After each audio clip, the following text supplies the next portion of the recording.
Bonjour Céline, bonsoir plutôt. Enchanté. Bienvenue parmi nous. Oh, on va faire une petite attente de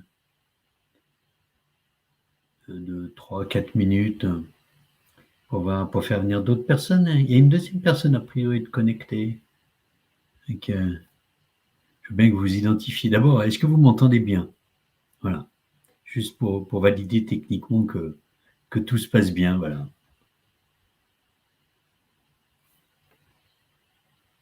Moi, c'est vrai que j'ai un petit décalage. Je n'ai pas tout de suite forcément vos retours. Super Céline, merci. Super, super. Je sais qu'il y a une autre personne de connectée en même temps que vous, Céline.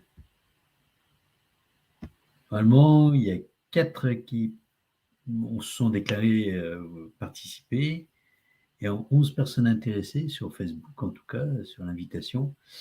Et du coup, on va voir combien on est. Voilà. Oh, habituellement, on est une petite dizaine.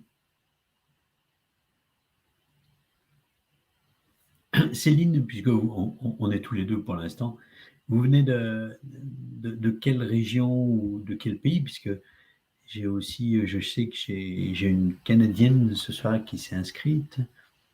J'ai parfois des Italiens aussi. Voilà.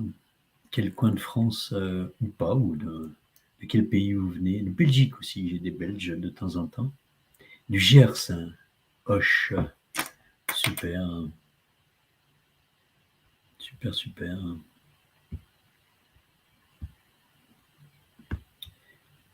Bon. Donc, le thème du jour, hein, je le rappelle, donc c'est amour, différence et rejet. Voilà. Illusion, réalité dans la spiritualité, aurait dû-je rajouter. Parce que j'ai eu quelques surprises récemment, et donc c'est justement, entre autres, pour ça que j'ai décidé de faire une visualisation. Céline, moi, oui, pardon, donc je suis basé à Lyon. Voilà. C'est la magie de l'informatique. On peut être de n'importe où dans le monde et se parler. Dans une semaine, j'aurais été dans le sud. Voilà. Il y a 3 personnes qui nous regardent. Si vous pouviez vous identifier, pour qu'on puisse partager ensemble, et nous dire de quel coin vous venez, soit coin en termes de pays, soit de France également, wallon ou québécois parfois. Voilà.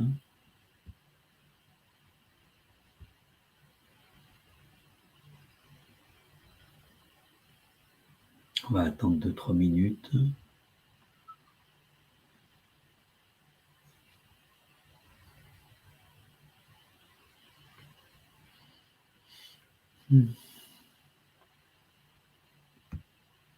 En tout cas, chez nous, je ne sais pas chez vous, Céline, puisqu'on est tous les deux pour l'instant, en tout cas d'identifier. On a eu très chaud nous aujourd'hui, voilà, 31 degrés. C'était la canicule pour un mois de mai.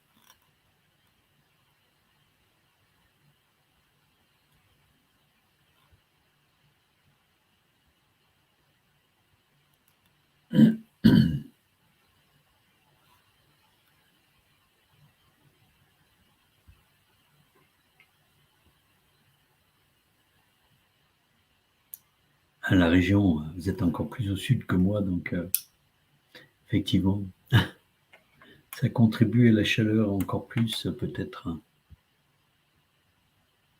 Prévu 38 dimanche. Waouh!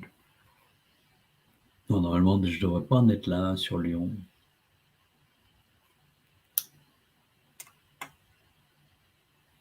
Bon, normalement, ce soir, c'est un peu plus long que d'habitude à venir. Peut-être qu'avec la canicule, les gens ont décidé d'être sur une terrasse. Oui, on est quand mai. Effectivement, je confirme.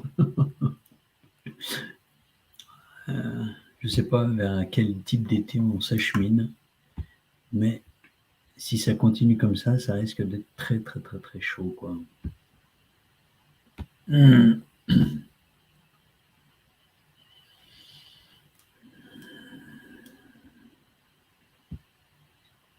Bon, nos amis, pardon, personne ne se connecte. Bon, on va commencer, on va voir, hein. On va éventuellement commencer tranquillement. Ça les fera peut-être venir un petit peu plus vite parce que là, pour l'instant, il n'y a plus que vous, Céline. Voilà. Il n'y a plus qu'une personne qui regarde.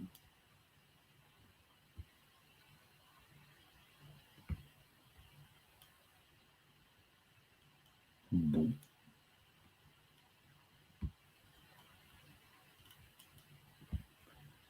ma foi, on va commencer tranquillement. Ça va les faire venir. En général, le démarrage fait venir. Voilà.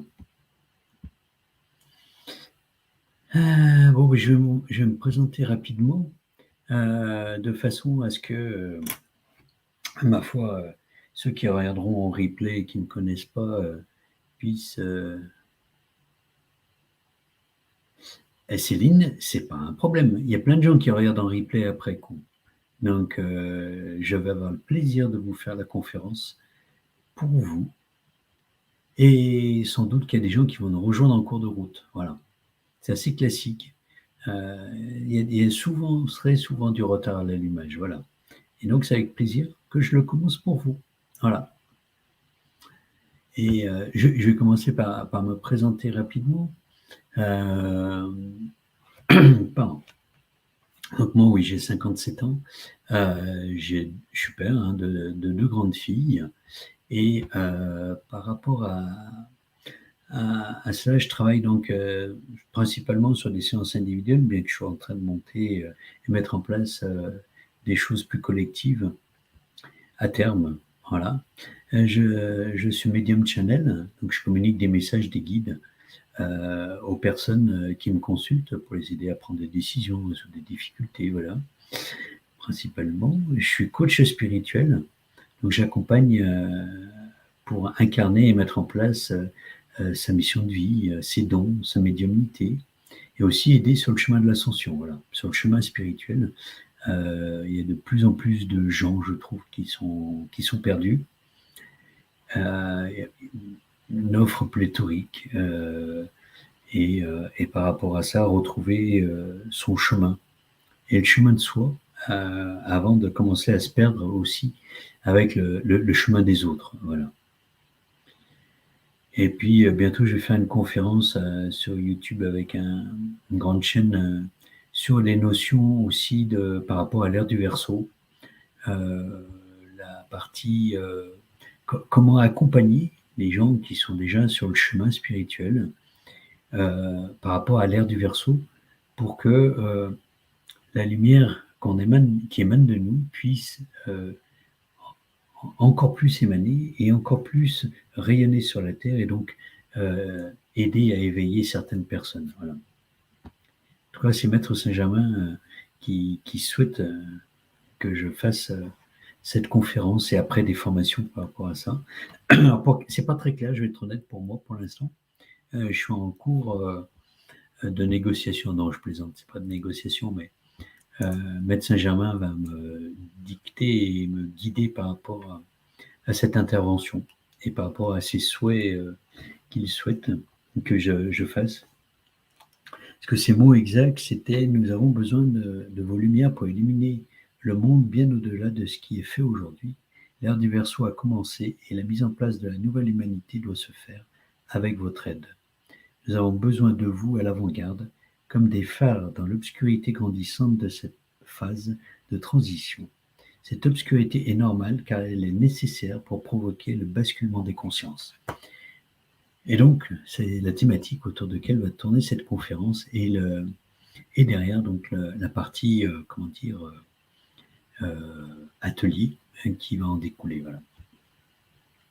Mais je reviendrai vous en dire plus. Et puis également, je suis énergéticien. Et donc, une énergétique, je parle d'énergétique spirituelle, puisque c'est principalement pour débloquer des blocages type énergétique, des blocages type karmique. Parfois aussi des gens qui ont des entités qui les parasitent. Voilà, enfin, c'est lever les. Pour le principe de base, on va dire global, c'est lever les blocages sur le cheminement spirituel, sur le chemin de vie, sur la mission de vie des personnes. Voilà. Voilà pour ma présentation.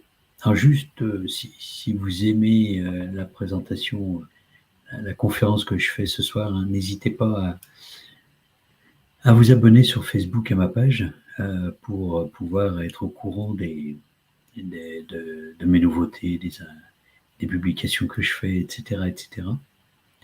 Et puis, comme ça m'encourage et ça permet à d'autres personnes de connaître mon travail aussi. Voilà. Alors, cette phase de présentation étant faite, je vais surtout donc commencer la conférence. Je vois qu'il y a une deuxième personne qui s'est connectée, donc si éventuellement cette personne veut se présenter, pour me dire qui est là, en tout cas, ça serait sympa. Puis Céline, elle se sentirait moins seule en plus.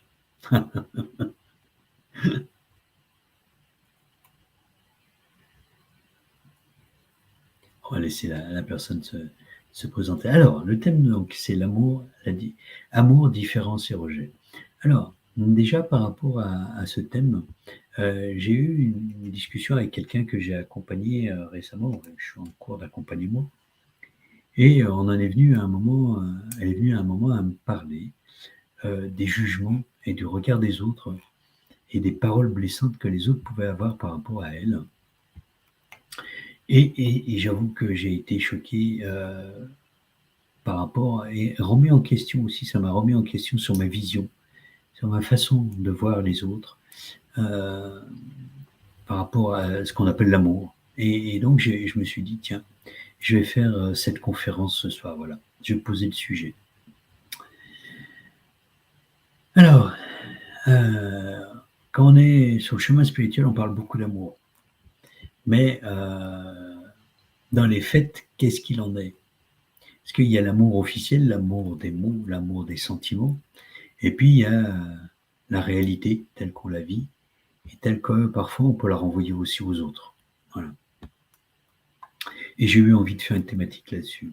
Alors peut-être avant de commencer, est-ce que de vous donner ma vision de la définition de l'amour, vous pourriez en commentaire dans le chat me dire quelle est votre définition, ou du moins votre perception de l'amour, voilà, au sens spirituel du terme, ou au sens très global, voilà.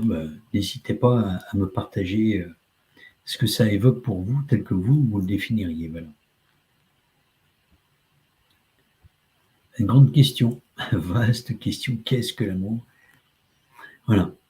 Alors, ce qui est sûr, c'est que tel que je l'ai toujours perçu sur mon chemin spirituel, mon chemin de vie, c'est que l'amour est sous-jacent à toute la quête, quelles que soient les étapes sur le chemin spirituel, les étapes de cette quête. C'est le chemin pour moi et la destination à la fois.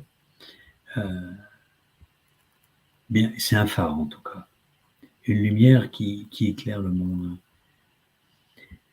Il y a l'amour divin, qui est d'une autre nature pour moi que l'amour humain, car c'est son espace, sa nature profonde, son essence profonde pour moi. Sachant que cet amour divin ne veut pas dire cet amour un peu niaiseux, comme disent les Québécois, où tout le monde est beau, tout le monde est gentil. Il peut nous paraître, nous, l'amour divin, comme quelque chose de parfois extrêmement dur. On voit la guerre, on voit la maladie, on voit les décès. Et parfois, des gens se disent waouh, si c'est ça l'amour divin, autant ne pas croire en Dieu. C'est un vrai questionnement, en tout cas, que j'ai eu et que beaucoup de gens ont. En tout cas, l'amour divin, pour moi, il ne peut pas être connu à l'échelle de l'humain. Il peut être connu à la fin du chemin spirituel, quand on atteint l'éveil ou l'illumination, comme disaient aussi les bouddhistes, les traditions asiatiques. Voilà. Parce qu'à ce moment-là, il y a fusion entre notre personnalité, entre qui l'on est, et notre dimension divine. Et là, à ce moment-là, on rejoint en conscience la dimension de l'amour divin. Et pour moi, voilà, c'est cette notion-là sur le chemin. Quand est-ce qu'on peut vraiment connaître l'amour au sens autre que humain, donc divin. En tout cas, c'est sûr qu'on peut l'approcher au travers de l'amour inconditionnel. L'amour inconditionnel, d'ailleurs, Céline, c'est dans votre commentaire, l'amour, c'est offrir sans attendre rien en retour. Et je crois que justement, on verra, on va en reparler, mais je crois que c'est une grande notion. Mais entre la pratique et la théorie, le fait de l'appliquer, de le mettre en place dans nos vies, il y a quelque chose de complexe. S'il y a beaucoup de choses, quand on dit de choses trappes ou de pièges qui se présentent à nous, et où en apparence, on croit être dans l'amour, mais c'est ce qui m'a choqué en fait, et ce qui m'a fait comme un révélateur. Voilà. Alors, merci en tout cas de m'avoir partagé votre vision. Et j'ai été rechercher au travers sur Internet un organisme qui s'appelle le Centre national des ressources textuelles et lexicales. Alors, ça paraît un terme un peu barbare, hein, le CNRLTL. Mais en fait, j'aime beaucoup parce qu'ils ont, au-delà du Larousse, etc., ils ont des définitions, des approches extrêmement riches de chaque concept, de chaque mot. Et j'en ai retiré une synthèse pour vous la présenter ce soir, bien évidemment. Il y a d'abord, derrière l'amour, la dimension source de la vie, de l'univers. Je vais détailler. Hein. Il y a une dimension aussi sociale de lien. Voilà. Et donc, le principe de source de la vie et de l'univers, il y a un principe derrière qui s'appelle le principe d'union et d'attraction. Donc, il y a ce qu'on appelle, je vérifie, Céline, les commentaires de temps en temps, pardon, parce que je ne les vois pas tous en simultané. Voilà, il y a cette notion derrière le principe d'union et d'attraction, on le voit, hein, le principe fondamental qui régit l'univers, derrière ce principe d'union et d'attraction, il y a l'attirance, par exemple. Si on parle d'attirance, d'affinité, la sexualité, mais la sexualité, c'est la vie. Même les animaux, les humains, bien sûr, hein, dans cette dimension-là. Mais les plantes, par rapport à leur terroir, par rapport à l'exposition, par rapport à des partenaires animaux pour se reproduire. Donc il y a bien des notions d'attirance, de complémentarité, de fonctionner ensemble, d'union, d'attraction. Il y a toujours cette notion d'attraction. Si on parle des pierres, hein, alors les pierres, on pourrait dire attirance, affinité, sexualité, pas vraiment, ou du moins c'est sur une dimension autre que la dimension du vivant, entre guillemets, dans le sens plantes, animaux ou autres. Mais par exemple l'affinité avec l'eau, qui permet à la pierre de geler et du coup de, par exemple, sur certaines pierres, d'éclater et donc de se disséminer. Voilà. Voilà. Et puis, il y a aussi le principe sur les planètes, attirance, affinité. Grâce à la gravité, elles se percutent, elles explosent, elles deviennent des galaxies, et elles recréent des planètes autres, etc. etc. Donc, au travers cette notion d'attirance, d'affinité, il y a également, même au niveau planétaire et galactique, ces notions qui s'appliquent. Donc, quand on cherche aussi comment l'amour divin peut se manifester, dans cette conception d'union, d'attraction, on peut le voir, on peut toucher la dimension divine à travers ça. Alors, après le principe d'union et d'attraction, on parle d'attirance, d'affinité, mais aussi, on doit parler aussi d'attachement. C'est l'attachement d'une mère, d'un père à ses enfants, ou d'un conjoint, d'une conjointe, partenaire, deux partenaires ensemble.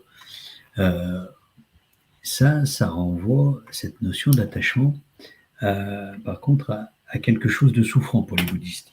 Alors ça, je ne sais pas si Céline, vous êtes au fait de ces notions-là. Mais pour eux, l'attachement est un désordre, entre guillemets, et qui conduit à beaucoup de souffrance. Voilà. Et d'où, d'ailleurs, ce qui était intéressant dans votre remarque, ne rien attendre, rien en retour dans l'attente, même si on pourra le nuancer.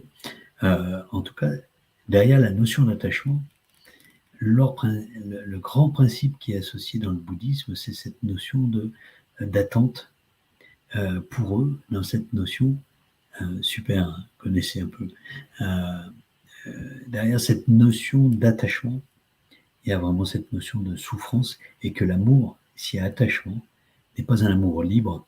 Et dans cette notion, comme vous l'évoquiez, de ne pas aucune attente à rien en retour. Voilà. Alors, l'amour, il y a une dimension sociale, de lien, de cohésion. On le voyait dans cette notion d'attirance, d'affinité, mais on peut parler de cohésion. Voilà. Communion intime aussi. Voilà. Bienveillance, gratitude, générosité, dévouement. Ce qui, au niveau social, est un ciment. Dévouement, sécurité, réciprocité. Là, on est plus sur une dimension humaine de l'amour, de la conception de l'amour, que dans une notion plus divine. Voilà. Et puis après, il y a la dimension, donc il y a la dimension source de vie, on disait, la dimension sociale, et puis la dimension mystique. Au niveau humain, la vénération qu'éprouve l'homme pour les œuvres de la création en tant que créé par Dieu. Le mysticisme, c'est ça, la mysticité aussi on parle. C'est cet amour dans sa pureté la plus parfaite. C'est ce qu'on évalue. C'est qu'un mystique a un rapport à Dieu et aux choses de la vie sans attachement. Voilà. Et donc, le mysticisme, la relation, l'amour divin, cette relation à la matière provenant d'une source divine, a quelque chose de l'ordre de la pureté. Voilà. Et on parle d'élévation de l'âme vers son créateur, qui est le but des mystiques. Voilà. Et au-delà de ça, donc, l'élévation de l'âme vers le divin, c'est au bout du chemin spirituel, en tout cas, c'est ce qu'on appelle l'éveil ou l'ascension. Voilà. Pardon, pas l'ascension, l'illumination. L'ascension étant le chemin pour arriver jusqu'à cette partie-là.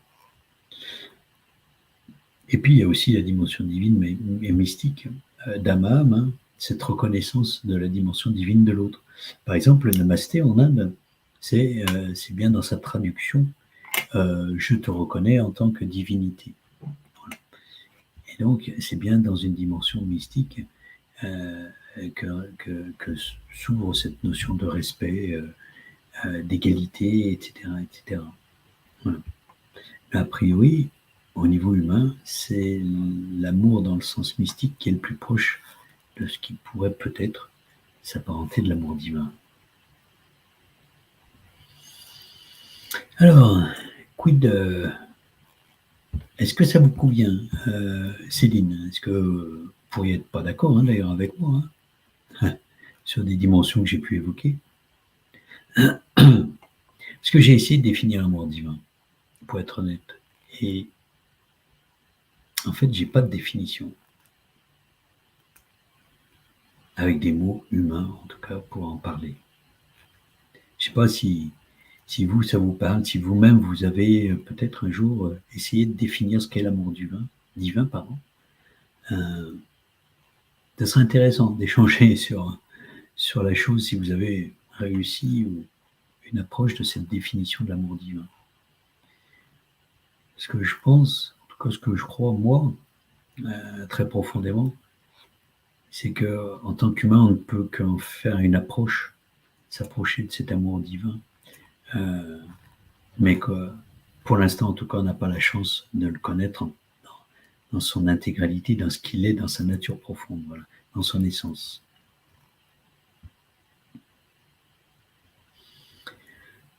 Alors, Ce que j'ai pu constater, et ça a été la base de cette comment dire, visioconférence, hein, c'est que on est bien souvent dans la spiritualité loin de cet amour inconditionnel. Je ne dis pas pour tout le monde, hein, mais ce qui m'a choqué, alors oui, alors Céline, j'ai pas vraiment réfléchi, ça me semblait inatteignable. Oui, en tout cas, la définition, personnellement, ça fait des années que j'en cherche une, et ça fait des années que j'ai pas de réponse pour l'instant. Voilà.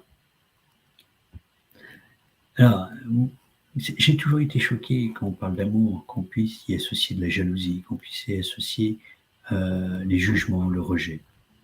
Et en fait, la personne que j'accompagne, euh, elle a un fort surpoids, et c'est le regard des autres porté sur elle.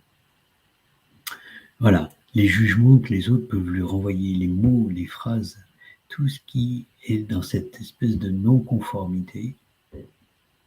Et ça m'a vraiment interpellé, ça m'a fait comme un waouh, comme une claque. Et je me suis posé la question, et toi, là-dedans, comment tu te positionnes? C'est bien d'avoir des prétentions, d'être médium, coach spirituel, mais et là, c'est pas toujours très clair la réponse si on veut être honnête avec soi-même. L'amour inconditionnel versus l'amour conditionnel, à condition que l'autre nous ressemble. Souvent, regardons bien nos remarques, nos réflexions, nos façons de réagir à la différence. Parce que fondamentalement, l'homme, en tout cas dans sa vie, dans sa perception primaire en tout cas, est très épeureux de la différence. Ça, c'est une des peurs fondamentales, c'est la peur de la différence, la peur de l'inconnu, de ce qui est différent de lui, de ce qui est différent de ce qu'il connaît, de ses cultures. Et toute la haine qu'on peut percevoir au travers des différentes religions et les conflits entre elles d'ailleurs viennent de ça. À part la volonté aussi de soumettre et de vouloir contrôler aussi l'autre. Voilà. C'est intéressant parce que pour des religions qui parlent d'amour, par exemple comme le christianisme, parce que moi j'ai baigné mon enfance dans cette notion d'amour divin, mais dans cette capacité à la fois, tout en aimant et en parlant d'amour divin, d'amour, d'être capable de rejeter les autres religions, de rejeter les gens qui sont différents, de rejeter les gens qui sont divorcés, les gens qui sont homosexuels, etc. Maintenant, bien sûr, ça s'ouvre, mais moi, déjà à l'époque, quand j'étais enfant, ça me choquait qu'on parle d'amour, de Dieu comme étant un être d'amour, de pardon. D'abord, la notion de pardon, je ne comprenais pas. Ça veut dire faute, faute par rapport à quoi? Et donc, j'étais profondément choqué déjà. Et en fait, bien souvent, notre amour est conditionnel. Fais ce que je veux, comme je le veux. Et sois comme je veux que tu le sois. Et ça interpelle, parce que dans nos relations familiales, dans nos relations amicales, comment on gère la différence? Ça, voilà. Toujours ça me renvoie à ce questionnement-là. Est-ce qu'on est prêt à accepter l'autre tel qu'il est, dans ses différences, dans ses spécificités? Eh ben, très honnêtement, je me suis surpris moi-même à avoir des diktats. Et ça m'a vraiment, du coup, mis une claque parce que des diktats sociétaux, culturels, familiales et spirituels, on en a. Au niveau spirituel, le nombre de fois que j'ai entendu, moi, des intervenants, des conférenciers dire il faut méditer. Sous-entendu, il faut méditer. Si tu médites pas, tu es une buse. Oui, on n'est pas forcément une buse. Il y a plusieurs chemins spirituels. La méditation est un chemin. C'est pas l'unique. Et puis, la méditation assise, c'est un chemin. Il y a des méditations actives. Il y a plein de façons de méditer. Et donc, comment j'accepte aussi, et ça, moi, j'y suis très vigilant dans ma pratique, et j'espère, en tout cas, le tenir, c'est de ne pas énoncer de vérité comme absolue, mais plutôt être dans le questionnement et d'aider les autres à trouver leur bonne réponse. Voilà. Et alors, la méditation pour tous en est un exemple. Mais cette personne qui est en fort surpoids, quelqu'un lui a dit un jour, texto, dans la spiritualité, on ne peut pas être obèse. C'est pas possible. Au nom de quoi c'est pas possible? Est-ce que Dieu a érigé une loi comme quoi il était interdit d'être obèse? Non, non, non. Il n'y a pas de ces notions-là qui interviennent. La notion de physique est dissociée de la dimension divine de l'âme. L'âme, au travers d'un surpoids, vient expérimenter quelque chose, vient donner au monde une expérience. La personne qui lui a fait cette remarque devrait se poser la question, qu'est-ce que ça me renvoie et pourquoi je rejette cette personne? Je la catalogue comme ça. Je la catalogue comme ça, pardon. Et je me suis fait une surprise. Je me suis surpris moi-même, par contre. Je vais être très honnête, je vais le dire. Il y a quelques temps de ça, il y a peut-être 6 mois. Bon, je sortais de maladie, j'étais pas forcément très bien. Mais n'empêche, j'ai eu cette remarque, j'ai été sur YouTube, j'ai vu une jeune femme, trentaine d'années, qui était dans la spiritualité, qui faisait des visioconférences, comme j'en fais ce soir, et qui était très maquillée. Et à un moment, quand je suis tombé sur la visioconférence, je me suis dit, mais c'est pas possible. Pourquoi être dans ce paraître, dans cet artifice? Et en fait, j'ai tourné la page et je suis allé voir une autre page. Et ça m'a interpellé à l'époque. Et je voulais vous le partager. Parce qu'on peut avoir la plus grande des vigilances. On peut encore, au fond de nous, avoir à travailler cette dimension-là. Voilà. Alors, c'est des exemples que je donne, mais que j'ai pu entendre. Une autre injonction, un autre diktat, comme j'appelle ça, au niveau spirituel. Pour être spirituel, il faut. Alors, il y en a, il faut jeûner. Il y en a d'autres, il faut faire du yoga. Pour d'autres, il faut aller à l'église tous les dimanches, etc. Mais au nom de quoi? Il n'y a pas un petit Larousse, il n'y a pas une loi divine qui nous explique que pour être spirituel, il faut faire ça. Et d'ailleurs, c'est toute la complexité du chemin spirituel. Puisqu'il n'y a pas un chemin spirituel, mais il y a autant de chemins spirituels que de personnes. Ah oui, il peut y avoir des grandes lignes, il peut y avoir des choses qui émergent un peu plus fréquemment, mais au nom de quoi chacun en fait a sa vision, a son chemin spirituel. Qu'est-ce que vous en pensez, Céline, de ce que je dis? Je vous contrarie pas trop?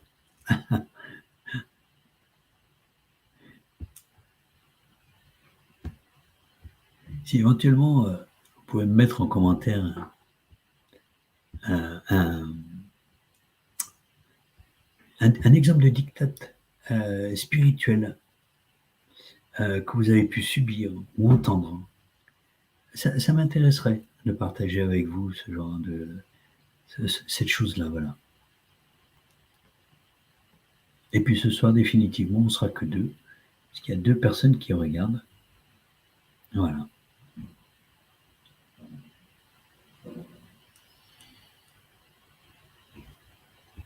Je vous laisse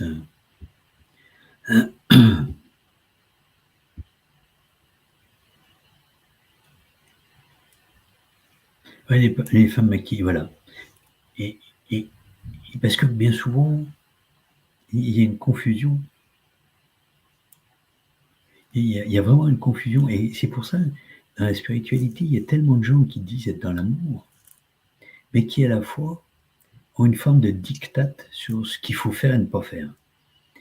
Et c'est là où j'avais envie de partager, voilà, avec ceux qui voudront regarder cette visioconférence, et peu importe,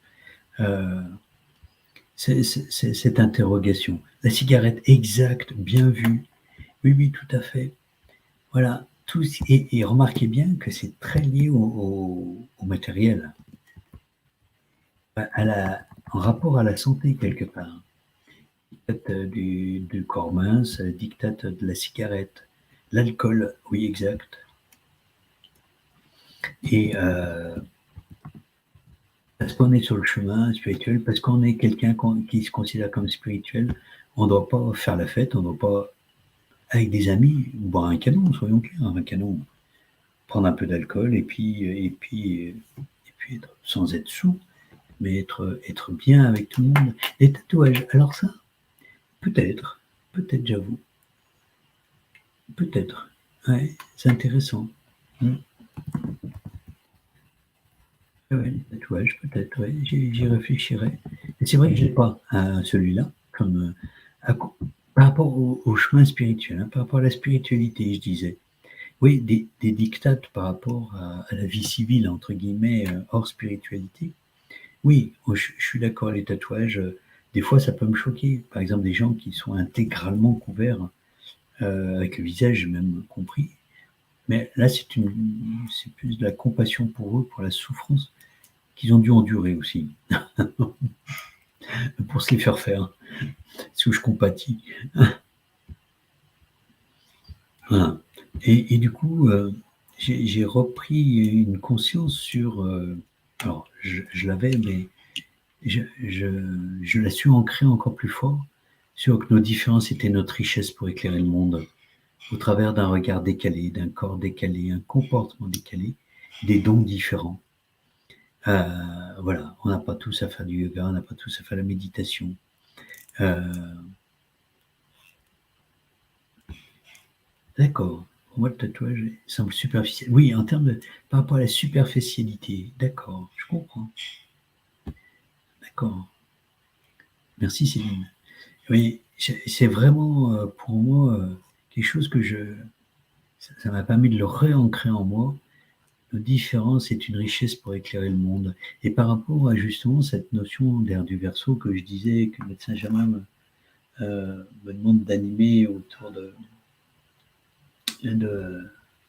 mettre en place d'aider, hein, on va dire, à mettre en place la nouvelle humanité, à mon échelle humblement, hein, mais considérer qu'on est tous différents et qu'on constitue cette richesse pour éclairer le monde au travers de nos différences. Voilà.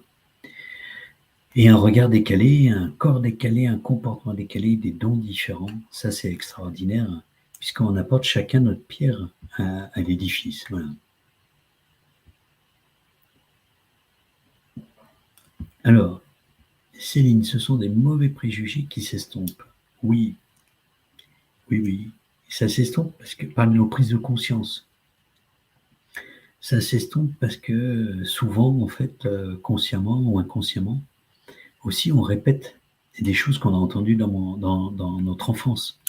Par exemple, moi, je sais que ma mère, qui est toujours vivante, hein, était extrêmement critique face à toutes les différences. Et chaque fois que quelqu'un est très différent d'elle, on en entendait pendant un bon moment, quoi, voilà. Et c'est vrai que j'ai pris conscience, moi, assez vite, que je voulais pas être comme ça, en fait. Voilà. Et que pour les estomper, bah, il fallait prendre conscience de la part qui nous appartenait, de la part qu'on avait reçue, des préjugés sociétaux aussi, moraux, et préjugés spirituels, bien évidemment, hein, et croyances spirituelles. Et c'est pour ça que moi, je suis assez vite sorti des dogmes spirituels, comme l'Église catholique, etc. Parce qu'en fait, ils sont très associés à beaucoup de croyances sur ce qu'il faut faire et ne pas faire. D'où d'ailleurs cette notion de péché et de pardon qu'on doit faire, etc., etc. Voilà, c'est c'est ma notion à moi. Il y a une troisième personne qui s'est connectée. Bon, juste un petit mot pour vous présenter. Ah, elle s'est déconnectée. Bon, ça a été rapide, hein. Voilà. Voilà. Moi, pour moi, il y a une chose que j'ai constatée à mesure des accompagnements, c'est que c'est pas pour rien si nos dons, nos handicaps, notre morale différente, nos comportements différents. Pour moi, je rejoins vraiment ça avec cette dimension divine qui est en nous. Notre âme a choisi l'expérience, cette expérience d'incarnation, avec nos différences et les handicaps pour avoir accompagné une très jeune femme, vingtaine d'années, sur un handicap mais très profond, très très profond physiquement, mentalement, etc. En fait, tout le chamboulement que ça avait accompagné, y compris sur moi. Mais dès qu'elle rencontrait quelqu'un, la profondeur de la compassion que ça générait. Et, et peut-être que cette jeune femme, la mission que son âme, elle s'était donnée de vivre, c'était peut-être au travers de cette différence, c'était de venir bousculer et de venir attendrir cette dureté qui est en nous et peut-être nous approcher un peu plus, nous permettre d'expérimenter un peu plus cet amour dans la notion du divin. Voilà. En tout cas, c'est ce que moi j'avais capté à l'époque. Voilà. En tout cas, pour moi, c'est ce constat que c'est pas pour rien qu'on a des dons, des handicaps, des comportements, des problèmes de santé, etc. Ça justifie pas de pas chercher à améliorer sa santé, ses problèmes physiques ou des difficultés psychologiques. Hein. Voilà. Ça, on a aussi une dimension parfois où, où l'âme est venue travailler ça. En particulier, ben, si je fais le lien avec les blessures d'âme, hein, Lise Bourbon en parle beaucoup, par exemple, des blessures, les 5 blessures, ben, c'est le rejet. Tout ce qui est jugement de la différence, de choses qui sont différentes, tout ce qui est différent de nous, tous nos rejets, nos croyances associées aux différences, c'est lié à la blessure de rejet. Voilà. Et donc, pour le ramener à la spiritualité, puisque c'est notre contexte, le rejet de la différence spirituelle, voilà, au travers des croyances. On ne doit pas, on doit être comme ça. Le rejet des différences au niveau des pratiques, yoga, méditation, tantra, etc., etc. On a le droit de ne pas être d'accord. On a le droit de ne pas avoir envie d'essayer. On a essayé, ça ne nous a pas plu. Et on n'est pas tous souples comme un paquet de chewing-gum pour faire du yoga, par exemple. Donc, et on n'est pas tous faits pour s'asseoir en tailleur pour méditer. Voilà. Et donc, c'est pour ça qu'il existe toutes ces voies sur le chemin spirituel aussi. J'en suis intimement convaincu par rapport à ça. Voilà. Et puis, ben, bien sûr, la dimension des rejets, diktat, imposition, sur les aspects physiques aussi. Voilà. Diktat, imposition, ben, ça mène, ces refus de la différence, ça amène au fondamentalisme. Hein. Et je crois que, quelque part, certaines personnes aujourd'hui dans la spiritualité laïque, on va qualifier de laïque, hein, sont pas si éloignés pour moi que certains fondamentalistes religieux qu'on montre du doigt de façon, et à juste titre, parce qu'ils tuent ou blessent des gens. Mais pour moi, du moment qu'on n'est pas dans la tolérance et l'acceptation des différences, ça ne veut pas dire chercher à améliorer les choses. Hein, hein, on est dans une forme de fondamentalisme. Voilà. Et quelque part, la spiritualité laïque n'est pas mieux que la spiritualité religieuse dans ces notions de fondamentalisme, de rejet de la différence. Voilà. Alors je sais que je vais choquer certaines personnes, hein, mais j'assume mes propos, puisque ce que je dis aussi ce soir, c'est aussi des choses que je perçois au travers des messages de Maître Saint-Germain, Gabriel, Raphaël ou Métatron, voilà, l'archange Métatron. Voilà. Voilà, et cette croyance, et du coup, elle est tombée pour moi, la croyance des femmes très maquillées, avec très dans le maquillage, sont superficielles. Pour moi, du coup, elle est tombée.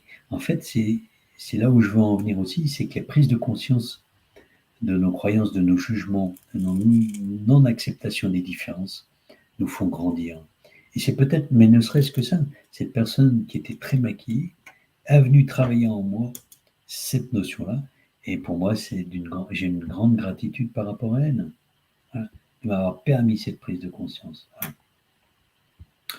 Et aussi, par rapport à la blessure de rejet, là je vais parler de la blessure de rejet, puisque quand j'accompagne, ça m'arrive d'accompagner des personnes en blessure de rejet, la loi du miroir s'applique.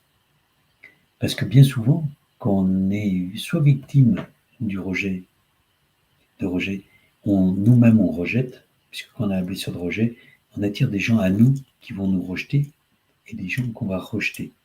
C'est ça qu'il faut comprendre dans ces blessures au niveau de l'âme, comment elle vient travailler, comment elle vient se révéler. C'est au travers des rejets que l'on subit et au travers des rejets que l'on fait subir aux autres. Voilà. Il n'y a pas de hasard, hein. Ça, en tout cas, j'en suis convaincu, et au travers des accompagnements, ça se révèle de façon très, très, très claire. Hein. Hein. Et la blessure de rejet, le rejet de qui nous sommes fondamentalement. Hein. Je vais être clair, hein, je vais parler de mon enfance. J'ai subi un très, très grand rejet. Euh, voilà, après, je ne veux pas donner trop de détails, ça n'a aucune importance, mais on a refusé qui j'étais dès le départ. Voilà. Donc, j'ai subi de la maltraitance, et j'ai subi du harcèlement enfant. Je me suis soumis à l'autorité trop forte, hein, et aussi à l'absence d'une contrepartie de l'absence d'autorité. Et donc, du coup, ça s'est traduit par la peur de me lancer dans la vie, de mettre en place ma mission de vie, par exemple, qui était considérée que j'ai considéré longtemps comme trop exotique. Donc, le rejet, c'est aussi se rejeter soi-même dans qui l'on est. C'est ça, cette notion de rejet, elle est importante à comprendre. Bien souvent, les gens qui viennent me voir sur la mission de vie disent mais c'est pas possible, je vais jamais y arriver. En fait, quand je canalise la peur, quand je cherche la peur qui est derrière, je reçois cette peur. C'est cette peur de la différence, d'être différent des autres, et du coup d'être rejeté. Si je suis différent, je vais être rejeté. Et du coup, bien souvent, euh, beaucoup de gens viennent me voir après toute une série d'essais d'avoir mis en place leur mission de vie, parce qu'ils n'y arrivent pas, parce qu'ils se rejettent déjà eux-mêmes dans la différence avec les autres, surtout dans le monde spirituel. Le monde, entre guillemets, hors spiritualité, est âpre pour nous dans ces dimensions. Moi, médium, j'ai eu du mal à m'accepter en tant que tel, et à me poser en tant que tel. Voilà. Voilà. Donc cette peur d'être rejeté est extrêmement forte. Voilà. Et cette notion de conformité. Et pourquoi beaucoup de gens aujourd'hui sont dans cette notion de conformité, de conformisme, on parle. Hein. En fait, c'est que très clairement, à la base, ils ont la blessure de rejet. Voilà. Je vous le dis, après une cinquantaine, enfin 45 années de prise de recul sur ma vie. Hein. Voilà, donc fondamentalement, par rapport à la blessure de rejet, c'est remettre de l'amour. Vraiment, l'antidote quand j'accompagne ces personnes-là, c'est par rapport à ces blessures-là, cette blessure, mais toutes les autres aussi, hein, les 5 blessures, il y a la blessure d'abandon, rejet, abandon, pardon, humiliation, trahison et injustice. Voilà. Et en fait, c'est remettre de l'amour. Voilà. Mais par rapport au rejet, c'est accueillir le fait d'être rejeté déjà. Et je ne parle pas d'accepter, hein, parce que là, en français, accepter a une connotation de dire oui. Alors qu'accueillir, c'est ok, j'accueille, je peux ne pas être d'accord de l'avoir, hein, et donc du coup de la travailler. Donc c'est accueillir déjà le fait d'être rejeté, accepter de le voir aussi, hein, et pas sortir du rôle de victime, voilà, fondamentalement. Regarder en face l'objet du rejet, se pardonner de s'être donné ça à vivre, parce que comprendre que c'est notre âme qui nous a donné ça à vivre pour le dépasser, ça peut prendre un moment de se pardonner ça. Puis parfois, il faut traiter en parallèle le karma. Alors après, j'ai des outils, hein, sur toutes ces phases-là, bien évidemment, mais il y a le karma, et on peut traiter des karmas, enfin traiter au sens débloquer pour qu'ils puissent être résolus. Enfin résolus. Un karma, et fondamentalement, hein, ça renvoie à une vidéo que j'ai faite précédemment, vous trouvez en replay sur Facebook ou mon site. Le karma, en fait, nous donne un contexte, par exemple par rapport à des relations amoureuses, etc., où on vient équilibrer des situations où on a été à l'opposé à l'époque. C'est nous qui avons rejeté, et donc dans cette vie, si on appuie sur le rejet, c'est qu'on doit la travailler parce qu'on a rejeté à l'époque. Voilà. Bien souvent au niveau karmique. Donc, retrouver cette cause. Alors, Céline, il y a une citation de je ne sais plus qui. Guérir, c'est toucher avec l'amour ce qui est touché précédemment avec de la peur. Oui, absolument. Oui, c'est un des remèdes fondamentaux un des remèdes fondamentaux. Mais c'est comment arriver à remettre cet amour sur la blessure. C'est tout le processus, en fait. Et parfois, il faut même le travailler au niveau énergétique, voilà, avec des outils particuliers, quoi. Voilà. Et puis expérimenter, après, la dernière phase, c'est expérimenter l'amour, cet amour de non-rejet, hein, d'absence d'acceptation de qui l'on est complètement, des différences des autres, etc. Au travers de la loi de l'effet à la cause, voilà, qui est un autre des outils les très très très puissants. On connaît la loi de cause à effet, et moi j'utilise la loi de l'effet à la cause, voilà. Voilà pour ce soir, en tout cas pour cette phase de partage d'expériences, de canalisation, de recherche, certaines de mes recherches depuis de nombreuses années. Un petit coup de gueule aussi, voilà, ça m'arrive par rapport à tout ça, voilà. Si vous avez une question, Céline, je veux bien que vous me la posiez, puis après je vais canaliser, comme je le disais, c'est la dernière phase, puis on va clôturer sur le fait des énergies de Maître Saint-Germain par rapport au contexte qui a été évoqué ce soir. Voilà, je vous laisse le petit décalage entre le temps que vous écriviez, si vous avez une question ou vous me dites non, pas de question, voilà. J'ai un petit décalage de quelques 10 ou 20 secondes, je crois. Donc, entre le moment où je vous pose la question et où je vois éventuellement une réponse. Voilà. C'est pour ça qu'il y a parfois un peu de blanc. Voilà.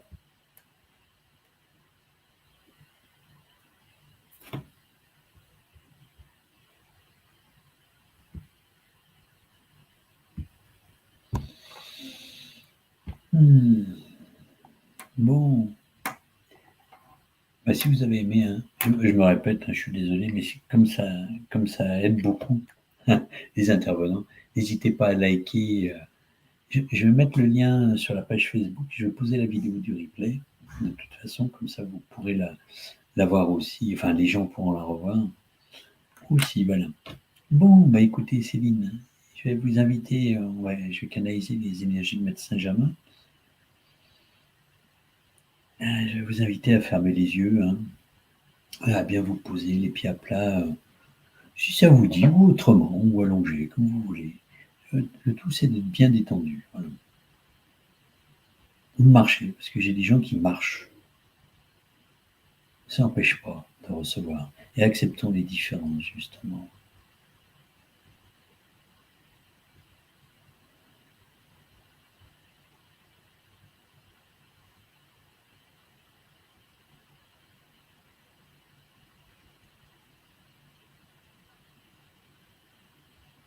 Ouais, je commence à recevoir les énergies, donc je vous invite à ressentir en vous ce que cela fait.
Céline, j'ai fini. Ahmed Saint-Germain a fini de m'envoyer des énergies. Est-ce que vous avez ressenti quelque chose? Si vous pouvez partager ce que vous avez ressenti. Si c'est le cas, c'est pas une nécessité.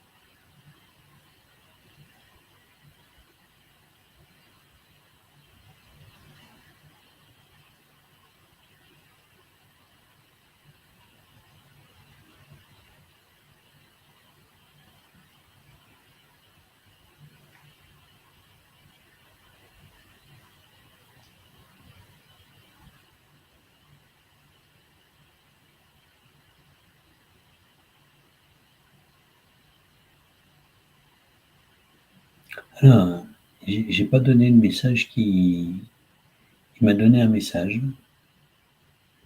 C'est accepte ceux qui te jugent.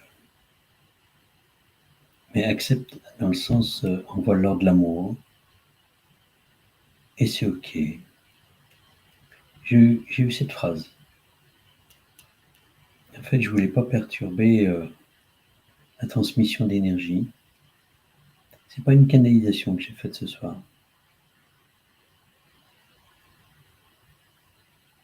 Voilà. Moi, j'ai ressenti des grandes pulsations dans le corps.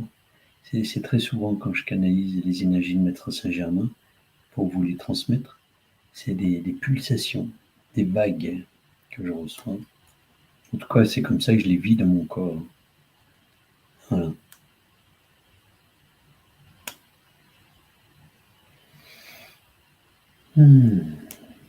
Bon. Céline, écoutez, je vais vous souhaiter une bonne soirée. Dans 15 jours, je refais un live. J'ai pas encore prévu le thème, mais si vous souhaitez être tenu informé, voilà, comme je vous disais, suivez-moi sur Facebook, parce que c'est surtout sur Facebook que je fais les annonces, voilà. Alors, comment je suis devenu canal de Maître Saint-Germain? Ah, c'est une très bonne question.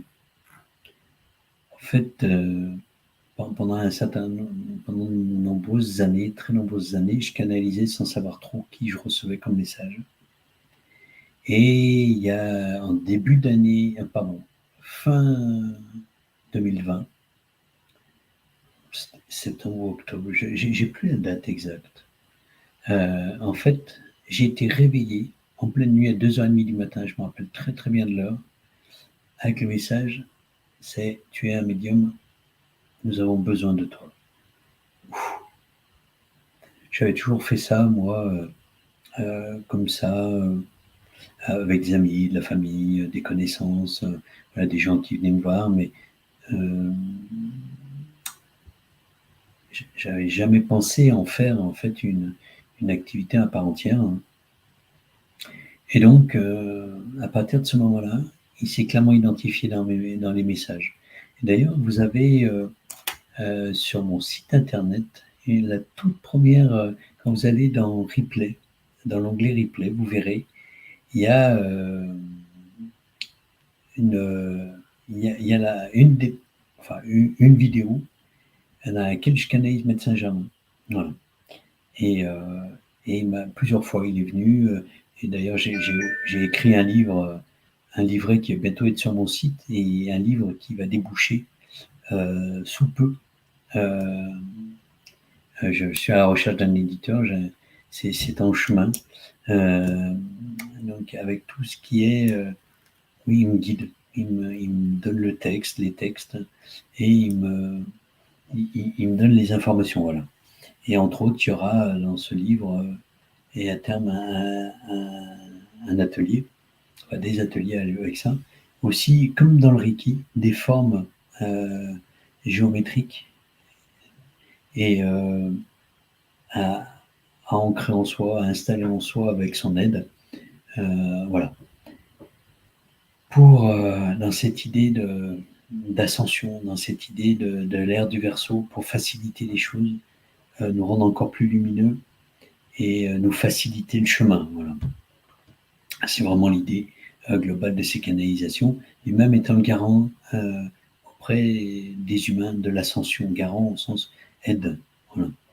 C'est un de ses rôles majeurs au niveau de l'humanité, c'est nous aider dans notre ascension. Voilà. Donc de temps en temps, je canalise Maître Saint-Germain, je vous confirme.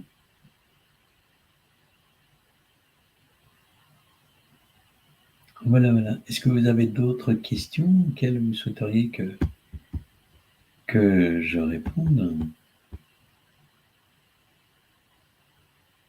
Oui, avec des symboles, oui, absolument.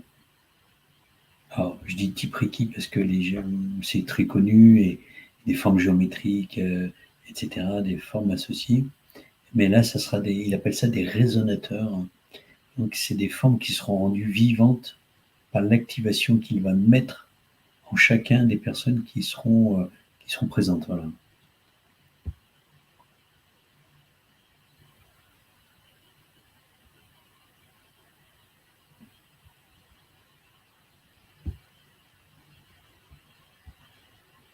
Et pour l'instant, c'est en chemin. J'ai pas encore fini d'écrire, loin de là. Voilà. Les bases y sont. J'ai posé les bases, j'ai pas encore les symboles, j'ai pas la façon de les utiliser. Il va me transmettre tout ça. Voilà, je reste à ses dispositions. Et merci Céline. Je vous souhaite une belle soirée, et puis j'espère vous revoir très prochainement. Voilà. Merci bien. Bonne soirée à tous, à toutes. Voilà, pour ceux qui regarderont le replay, c'est avec un grand plaisir. Voilà, que je vous salue.